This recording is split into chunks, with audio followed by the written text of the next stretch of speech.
Bueno, comenzamos nuestro repaso viendo un resultado que habíamos tenido en la primera clase que tuvimos sobre este tema, que justamente habíamos dicho que las funciones trigonométricas, seno, coseno, tangente, cotangente, secante y cosecante, las que conocemos, tienen signos dependiendo del argumento que tienen, del ángulo, ¿verdad? Y ese ángulo podía estar en ciertos cuadrantes, que eran estos de acá. Dado el plano cartesiano, el plano cartesiano se dividía en cuatro cuadrantes. Este de acá, este y este. Y un ángulo podía estar en cualquiera de esos cuatro cuadrantes. Desde el 0 hasta el 90, si el ángulo vale entre 0 y 90, algún número de esos está en el primer cuadrante. Si vale entre 90 y 180, hablamos de un ángulo que está ubicado en el segundo cuadrante. Si está entre el 180 y el 270, es un ángulo ubicado en el tercer cuadrante. Y por último, si está entre 270 y 360, es un ángulo ubicado en el cuarto cuadrante. Eso era lo que habíamos visto en su momento en la clase. Y las funciones trigonométricas tenían signos según dónde estaba ubicado el ángulo y habíamos resumido de esta forma. El seno, si el ángulo está en el primer cuadrante, es positivo. Si está en el segundo es positivo, si está en el tercero es negativo, si está en el cuarto es negativo. El coseno, si está en el primer cuadrante es positivo, si está en el segundo es negativo, si está en el tercero es negativo y si está en el cuarto es positivo. Y así habíamos conseguido hallar los signos para cada función trigonométrica que ya está en este cuadro resumen. Entonces, lo que a nosotros nos interesa es poder reducir esas funciones trigonométricas a ángulos que sean solamente de este primer cuadrante, que estén entre 0 y 90. Si vemos ángulos que son mayores que 90, entonces vamos a tratar de reducirlos a ángulos que estén en el primer cuadrante, que estén entre 0 y 90. ¿Cómo? Con este criterio que está en este cuadro de acá arriba, donde si el ángulo pertenece al segundo cuadrante, es decir, está acá entre 90 y 180, entonces le hacemos esta operación. 180 menos lo que valga el ángulo. Ahora, si el ángulo está acá, en el tercer cuadrante, entre 180 y 270, hacemos esto segundo. Si el ángulo pertenece al tercer cuadrante, entonces se hace al revés. Alfa menos 180, donde alfa es el ángulo. Así, para cada posibilidad tenemos algo que hacer. Entonces, para no perder tanto tiempo en la explicación que ya la dimos en la clase, vamos a resolver unos cuantos ejemplos utilizando esto caso por caso. Entonces, yo tengo estas funciones trigonométricas de acá con esos ángulos dados. Vamos a empezar por el primer ejercicio, donde tenemos el seno de 120, que está acá. Y lo primero que vamos a hacer, lo que queremos hacer es reducir esto a una función trigonométrica que tenga un ángulo en el primer cuadrante. Como es seno de 120, otra vez va a ser seno. ¿Qué es lo que va a cambiar? Lo que va a cambiar es el ángulo que va a estar acá y el signo que le va a acompañar. ¿De dónde vamos a sacar eso? De los criterios que vimos hace rato. 120. El ángulo inicial es 120. Entonces, hay que ver 120 a qué cuadrante pertenece. 120 pertenece al segundo cuadrante. ¿Cómo sé? Porque el segundo cuadrante es el conjunto de los ángulos que están entre 90 y 180. Y 120 está ahí. Entre 90 y 180 está 120. Por eso yo sé que está en el segundo cuadrante. ¿Qué le hago a los ángulos que están en el segundo cuadrante? Acá tengo el cuadrito. Si el ángulo está acá arriba, perdón. Si el ángulo está en el segundo cuadrante, entonces hago esta resta, perdón. 180 menos alfa. Alfa dije que es 120, así que va a ser 180 menos 120. Si yo hago esa resta, me sale 60. Así que el seno que yo estoy escribiendo acá va a ser seno de 60, que es la resta, el resultado de la resta que acabo de hacer. Y al final, lo único que nos falta es agregarle un signo. Ese signo hay que sacarlo del cuadro resumen que les había mostrado. Seno, hay que ver qué signo tiene seno en el cuarto cuadrante. Perdón, en el segundo cuadrante. ¿Por qué en el segundo? Porque habíamos dicho que 120 pertenecía al segundo cuadrante. Así que vamos a mirar el cuadro. Seno en el segundo cuadrante es positivo. Así que va a ser también positivo. No hace falta escribir el signo positivo, solamente hace falta especificar cuando es negativo. Si no se escribe ya se entiende que es positivo. Y ahí está. Ese entonces ya queda reducido al primer cuadrante, seno de 60. El segundo caso dice secante de 225. De nuevo, vamos a tener otra vez la misma función, que en este caso va a ser secante. Vamos a ver a qué ángulo va a corresponder en el primer cuadrante. Vamos a ver primero 225 es un ángulo de, vamos a ver a qué cuadrante pertenece. 225 pertenece al tercer cuadrante.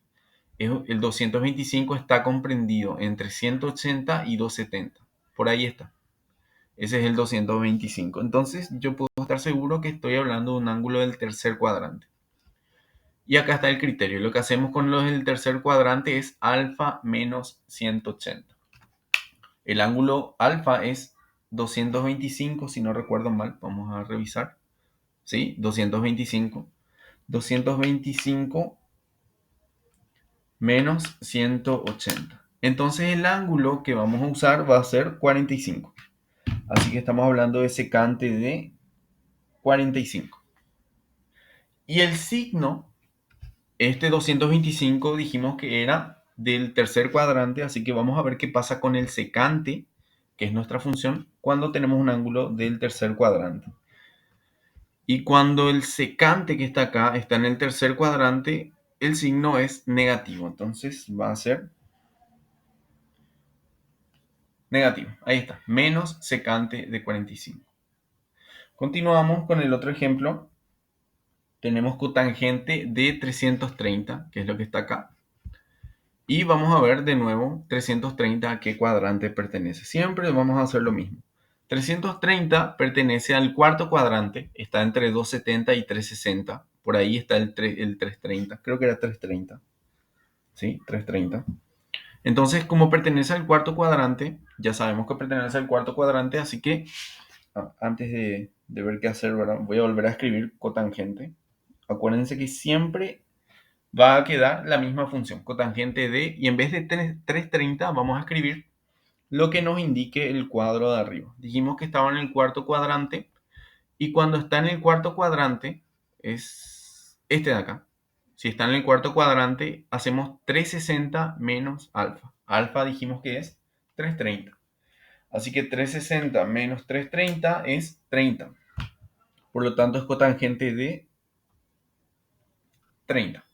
Y ahora simplemente hay que determinar el signo de la función. Estamos trabajando con cotangente en un ángulo del cuarto cuadrante. Entonces vamos a ver qué pasa con cotangente, que está acá, en el cuarto cuadrante es negativo. Así que va a ser negativo. Sería menos cotangente de 30 grados. Vamos a pasar a los últimos dos ejemplos para terminar. El ejemplo número 4 dice cosecante de menos 75. Cuando el ángulo es negativo, puede variar, pero los casos que vamos a ver nosotros, cada vez que sea negativo, vamos a hacer esto de acá. Si alfa es menor a 0, quiere decir que es negativo y es del cuarto cuadrante. Esto no nos importa tanto, todo lo que yo les voy a poner va a ser del cuarto cuadrante cuando es negativo. Básicamente, si vemos un ángulo negativo, vamos a hacer que sea exactamente igual, pero en valor absoluto. ¿Qué quiere decir eso? Que vamos a hacer, como es cosecante de menos 75, como ya es costumbre, va a seguir siendo cosecante y el ángulo va a ser 75. Va a ser el mismo valor, 75, ahí está. El mismo valor, pero positivo. No nos va a importar que tenga un negativo. Cada vez que el ángulo sea negativo, nosotros vamos a escribir lo mismo, pero positivo. Y el signo vamos a poner acá según corresponde el cuadro. Cosecante. Yo les aseguro que siempre que vean un signo negativo, en nuestro caso, eso va a ser del cuarto cuadrante.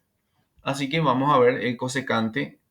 ¿Qué pasa con el cosecante cuando estamos en el cuarto cuadrante? Siempre, les repito, siempre va a ser cuarto cuadrante cuando el signo es negativo. Vamos entonces a ver el cosecante, creo que era cosecante. Sí, cosecante. Cosecante en el cuarto cuadrante es negativo. Es cuestión de buscar en el cuadro. Entonces va a ser menos cosecante de 75 positivo. Esas son las aplicaciones directas. Vamos a ver uno un poquito más complicado, que es el número 5, que dice tangente de 1420. La misma temática va a ser tangente otra vez. Hay que ver el ángulo de qué va a ser, ¿verdad? 1420. Vemos que 1420 ya es mayor que 360. No hay ningún ángulo por acá que pueda encajar. Entonces, para eso tenemos este último criterio. Si el ángulo es más grande que 360, entonces vamos a hacer una división. Vamos a dividir ese ángulo. Voy a hacerlo acá, acá al lado, acá. 1420. Voy a dividirlo entre... De hecho, voy a hacerlo otro lado porque me va a molestar después. Un poco más arriba. 1420. Voy a dividirlo siempre entre 360. Eso es si es que el ángulo que estoy tratando, en este caso 1420, si ese ángulo es más grande que 360, siempre vamos a hacer esta división. Lo que buscamos no es el cociente, sino el resto. Entonces no podemos meter directamente en la calculadora. Podemos ayudarnos en la calculadora en todo caso. Yo puedo hacer 1420 dividido 360 y esto es un truco nada más. Y ustedes van a ver que les va a salir, voy a escribirlo arriba, 3,9444 y continúan los cuatros. Entonces a mí lo único que me va a interesar es la parte entera. Esto es simplemente una forma un poco más rápida de hacer la división, ¿sí? Hago de encontrar el resto, perdón. Simplemente hago la división y tomo solamente la parte entera de lo que me sale. Entonces voy a empezar con ese número. Y 360 por 3, es decir, la multiplicación de estos dos, sale 360 por 3, sale 1080. Entonces esto va de este lado. Y si ustedes recuerdan cómo se hace la división, eso teníamos que restarlo. Vamos a restar. 1420 menos 1080 sale 340. Como ven, no sale 0, es una división que no sale exacta. Y eso es el resto de la división, que era lo que estábamos buscando. Lo que buscamos no es el resultado de la división, sino el resto. Por eso lo hacemos de forma un poco distinta. Y el resto es 340. Así que el ángulo va a ser ese resto, 340. Tangente de 340. Ya está. Tenemos que en vez de tangente de 1420, podemos escribir tangente de 340. ¿Qué pasa con esto? Que esto no es un ángulo del primer cuadrante. Tenemos que seguir reduciendo. Pero ya es alguno, va a ser alguno de los casos de arriba nada más. Uno de esos. Y en este caso vemos que 340 es un ángulo que sí está comprendido por acá. Está comprendido entre 270 y 360. Es decir, es del cuarto cuadrante. Y ya sabemos qué hacer con un ángulo del cuarto cuadrante, que era 360 menos ese ángulo. Entonces es 360, perdón, va a ser primero tangente otra vez y volvemos a ver todo. 360 menos 340 sale 20. Así que estamos hablando de tangente de 20. Y como es un ángulo del cuarto cuadrante, acabamos de decir que es un ángulo del cuarto cuadrante, hay que ver tangente, qué signo tiene en el cuarto cuadrante. Entonces vamos al cuadro este. Y tangente en el cuarto cuadrante es negativo. Así que ahí está, menos tangente de 20. Entonces, esta acá es la reducción al primer cuadrante del ejercicio 5, que es este de acá con el que iniciamos.